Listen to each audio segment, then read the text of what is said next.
महाराष्ट्र में औरंगजेब को लेकर के सियासी महाभारत थमने का नाम नहीं ले रही।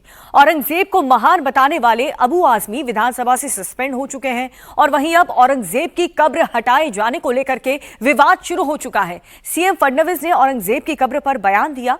फडणवीस ने कहा है कि कांग्रेस के शासन में औरंगजेब की कब्र को एएसआई संरक्षित किया गया।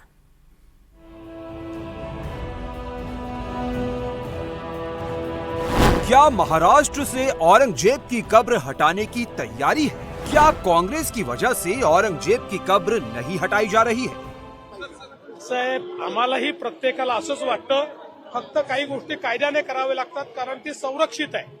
जुन्या काँग्रेसच्या काळामध्ये एएसआयचं संरक्षण मिळालंय त्याला। महाराष्ट्र में बीजेपी औरंगजेब का कब्र हटाना चाहती है। एकनाथ शिंदे की शिवसेना और राज ठाकरे का भी पूरा साथ है, लेकिन एएसआई की तरफ से संरक्षित होने की वजह से औरंगजेब की कब्र नहीं हट पा रही है। देखिए, माननीय मुख्यमंत्री जो महाराष्ट्र सरकार के प्रमुख है, हमारे नेता है, उन्होंने कहा है कि इसको कांग्रेस गवर्नमेंट की शासन में आर्कियोलॉजिकल डिपार्टमेंट का इसको प्रोटेक्शन मिला है, इसीलिए उस बारे में, उस स्ट्रक्चर के बारे में जो भी निर्णय करना होगा वो उनसे बात करके करना पड़ेगा।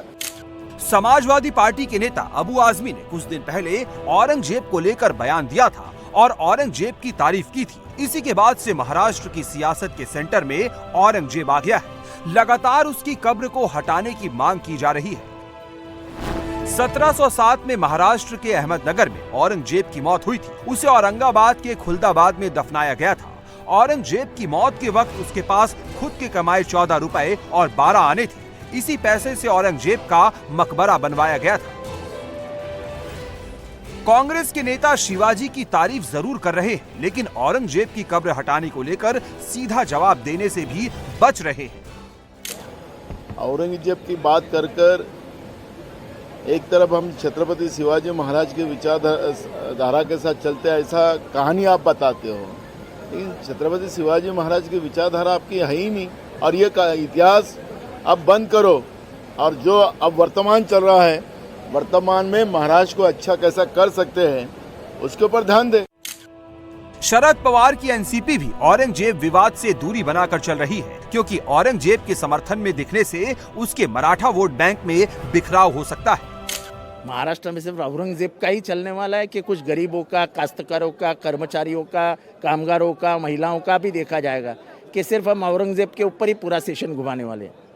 मुझे बात नहीं करनी। कहीं ना कहीं ये सवाल सिर्फ विकास आघाड़ी और नेताओं पे लाके खासकर कांग्रेस की ओर इशारा, बात ही नहीं करने की है। औरंगजेब ये कोई विषय है क्या महाराष्ट्र में उसके ऊपर 10 दिन निकालने के लिए? जब तुमको लग रहा है कि कोई ना कोई संकट हमारे पे आ रहा है तो तुम औरंगजेब को आगे कर देते हैं। औरंगजेब और शिवाजी के बीच लंबे समय तक युद्ध चला था। शिवाजी के बेटे संभाजी की हत्या औरंगजेब ने ही कराई थी। इस वजह से महाराष्ट्र के लोग औरंगजेब को खलनायक की तरह मानते हैं और महाराष्ट्र में उसकी कब्र का विरोध कर रहे हैं।